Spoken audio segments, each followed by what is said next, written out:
करी कुंवर कुंवर फिर मन के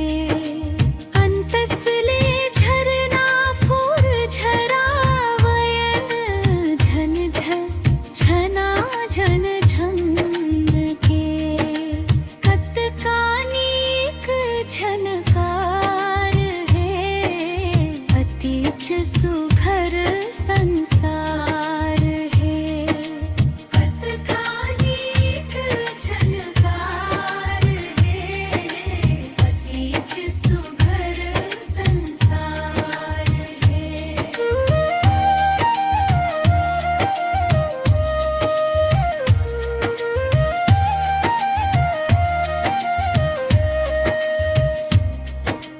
निहार जमोला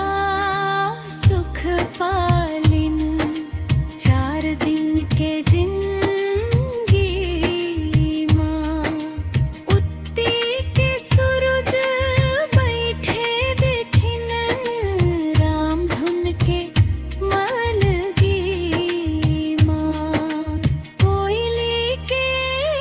टहकार है अतिच सुघर संसार है कोयली के टहकार है अतिच सुघर संसार है